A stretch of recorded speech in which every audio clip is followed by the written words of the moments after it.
2. Porto Torres, Sassari et les Sardes. La mobilité extrême des vents qui règne sur toute l'étendue du bassin de la Méditerranée fait de celle-ci une des plus dangereuses mers du globe. Il n'est pas rare d'y voir souffler successivement les 4 vents de la boussole au cours d'une traversée d'un jour.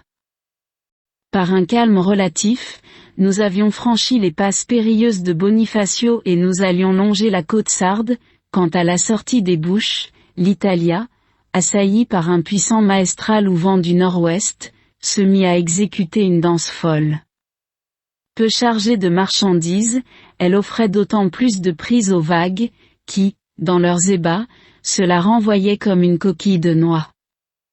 À chaque coup de tangage, il fallait cramponner avec force au rebord de sa couchette pour ne pas être projeté au milieu de la cabine. Les meubles roulaient à qui mieux, les ustensiles, la vaisselle, se heurtaient avec fracas sur les dressoirs. Le bruit des lames couchant le vapeur et lançant leur écume, qui retombait en pluie, jusque dans les écoutilles, les matelots passant en courant sur le pont, qui tremblaient sous leurs pieds, les tintements de la cloche du bord, les cris des femmes et des enfants effrayés, tous ces sons se mêlaient en un sauvage concert, dont les grondements du vent dans les agrès formaient la basse continue, d'une harmonie lugubre, menaçante. Ce moment désagréable dura peu. Un demi-cercle d'îles, dites d'El Zinara, s'allonge comme un écran au nord-ouest de la Sardaigne. À peine avions-nous dépassé la première de ces îles, que nous nous trouvâmes à couvert du vent dans des eaux paisibles. À l'aube, nous jetons l'ancre à Porto Torres, au milieu de bâtiments à voile, à côté d'un vapeur, le Piémonte, qui chauffe, prêt à partir pour Civitavecchia. Un quai bordé de hautes maisons, d'aspect pauvre et délabré, aux fenêtres desquelles sèchent des guirlandes de loques, des marais, un ruisseau fangeux, et çà et là, parmi les roseaux, des ruines de constructions romaines, des colonnes, les arcades d'un aqueduc, voilà ce qui s'offre à notre vue. Ces vestiges rappellent qu'une antique et puissante cité maritime s'éleva là où nous ne voyons plus qu'un port misérable. Nous abordons, et une légion de portefaix faméliques, à moitié nus, se précipite sur les bagages. Après une visite à la Dogana, on gagne en courant une baraque de planches située à l'extrémité du quai et devant laquelle un train de chemin de fer se prépare à partir pour Sassari. Cette baraque est la « Station » de la compagnie della Ferroviaria Sarde. J'offre une pièce d'or de 20 francs pour payer mon billet de 2e classe, et aussitôt les employés se pressent, étonnés, autour du guichet. Le receveur fait sonner 10 fois la pièce sur le carreau pour s'assurer qu'elle est de bon aloi. On comprendra cet étonnement, en apprenant combien l'argent monnayé est rare en Italie. Le papier seul y circulait, au guichet des compagnies, on ne voit guère que billets crasseux et monnaies de bronze. La péninsule et les îles sont inondées de billets de banque de toute valeur, depuis celles de 50 centimes. Non seulement la Banque nationale et l'État lui-même émettent du papier-monnaie, mais il n'est pas de petite ville pourvue d'une banque qui n'en émette également. C'est ainsi qu'en Sardaigne on voit des billets de la Banque Sarde, de la Banque agricole, de la Banque de Cagliari, de Sassari, etc. Il ne faut pas s'aviser d'emporter ces valeurs avec soi hors du lieu d'émission, dans la localité voisine, on ne les accepte plus. De là une grande gêne dans les transactions. Pour 100 francs d'or ou de valeur française, on reçoit aujourd'hui 110 francs de papier italien. Ce chiffre s'est élevé un moment à 120 francs. Les valeurs françaises sont recherchées, et les espèces d'or et d'argent refluent vers notre pays. Le peu qui reste dans le pays est caché soigneusement. De là, la satisfaction non dissimulée, de l'Italien qui reçoit une pièce d'or en paiement. Le prix des billets de place est moins élevé en Italie, à égal parcours, que sur nos chemins de fer. En revanche, on n'y obtient aucune remise sur les bagages. C'est en Sardaigne que j'ai vu pour la première fois des voitures de 4e classe pour voyageurs. Ces voitures sont semblables à nos wagons couverts à marchandises. On s'y tient debout. Une tringle de fer horizontale, qui règne à l'intérieur du véhicule, permet seule de garder son équilibre lors des chocs. Une population bruyante et couverte de haillons s'entasse habituellement dans ces voitures peu confortables. La distance qui sépare Porto Torres de Sassari n'est que de 20 km. La ligne traverse au départ une région déserte et marécageuse, gravit des pentes et aborde un plateau couvert de riants vergers et d'olivettes. La vigne enlace amoureusement le tronc des ormes et des mûriers. Des bouquets d'orangers, de citronniers, de grenadiers se succèdent.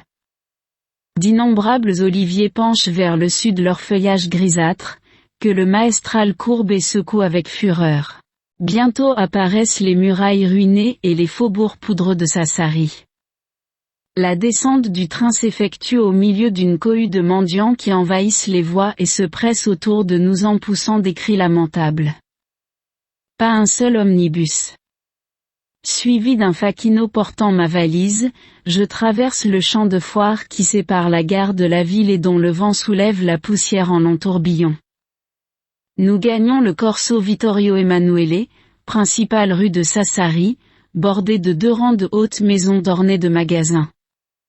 Le pavé, comme celui de toutes les villes italiennes, est formé de larges dalles de granit. De petits drapeaux flottent au-dessus de nombreuses buvettes où se débite le Vernaccia ou vin nouveau du pays. Une jolie place ornée de la statue d'Azuni, une illustration locale, occupe le centre de Sassari. Des bâtiments officiels, municipes, postes, casas provinciales, la bordent de leurs vastes façades. Cette place, traversée par la rue centrale, sous le nom de Via Cavour, continue jusqu'au vieux castello aragonais qui tombe en ruine. Au-delà les faubourgs recommencent. Près du vieux château transformé en caserne, est situé l'hôtel Bertrand, tenu par un Français qui m'installe dans une chambre où l'on pourrait bien loger 20 personnes. Ma fenêtre close, en forme de moucharabie et garnie de rideaux épais, donne sur la Via Cavour, déserte et silencieuse à l'heure de midi, mais qui, 1 heure après, redevient peuplée et bourdonnante. Mon installation terminée, je parcours la ville pour examiner les physionomies et les costumes locaux. Le moment est on ne peut plus favorable. J'arrive, en effet, un dimanche, et ce jour-là les habitants de la campagne se rendent en foule à Sassari. Les hommes sont montés sur de petits chevaux pleins d'ardeur. Ils portent tous le bonnet de laine noir long et rabattu sur la nuque. L'extrémité, bourrée d'objets inconnus, forme une grosse boule qui tressaute à chaque mouvement du cavalier. Ils sont vêtus d'un sarrau noir sans manches, bras de chemise et culottes larges en toile blanche, guêtres noires montant jusqu'aux genoux. D'autres sont affublés d'une peau de mouton retournée, la laine en dedans, et serrée à la ceinture. Ce costume, fort incommode par la chaleur, leur donne un air étrange. C'est, paraît-il, un préservatif contre la fièvre qui règne sur toute l'étendue de l'île. Les femmes sont vêtues d'étoffes de couleurs éclatantes. Leurs corsages sont brodés d'argent ou de soie de teintes variées, d'un joli dessin. Ce corsage est ouvert jusqu'à la ceinture, et sous la chemisette, laisse voir toutes les formes. Les jupes sont rouges ou vertes pour les jeunes filles, bleues pour les femmes mariées.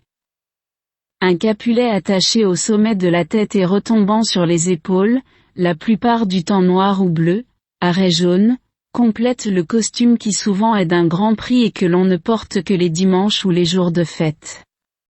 Les sardes, tous d'une taille exiguë, sont laids et sales. Leur teint est brun foncé et leurs cheveux d'un noir d'ébène. Leurs traits durs ont quelque chose d'africain. Le sang arabe circule dans leurs veines, les Sarrasins ont possédé l'île, et sur différents points on retrouve encore les débris de leur forteresse. Le langage de l'immense majorité des insulaires n'est pas l'italien. Les habitants des villes se servent seuls de la langue nationale. Les paysans sardus d'un patois rude et guttural qui participent de l'arabe et de l'espagnol, les Aragonais ayant également soumis l'île à leur domination. La population de la Sardaigne diffère donc essentiellement de celle de la péninsule. Au lieu de la mobilité et de la faconde italienne, elle a quelque chose de grave, de mélancolique, qui frappe à première vue. Cette mélancolie, exprimée par l'attitude du Sarde, persiste jusque dans ces chants qui s'échappent sur un rythme lent et monotone des buvettes de Vernaccia. On reconnaît de suite que l'on se trouve en présence d'une autre race, celle des Ibères, que les Latins et les Celtes ont presque détruite et qui n'existe plus qu'à l'état de débris dans les îles écartées et sur quelques points de l'Espagne, par exemple dans les vallées basques. La Sardaigne est peut-être la seule contrée qui possède encore des monuments bâtis par les Ibères dans les âges préhistoriques, bien avant que les Romains ou Carthaginois aient apparu dans l'île. Ces bâtiments bizarres, nommés nurags, sont des tours énormes à 2 ou 3 étages qui s'arrondissent en voûte au sommet et que flanquent des tout plus petites. Ils sont formés de blocs cyclopéens assemblés sans ciment, et servaient à la fois d'habitation et de sépulture. Ces constructions ruinées datent bien de 30 siècles. Quel abîmait le temps! D'innombrables générations ont passé, semant la poussière de leurs os sur la terre, notre grand aïeul, et ces édifices sont encore debout, nous parlant d'une histoire que les hommes ont à jamais oubliée.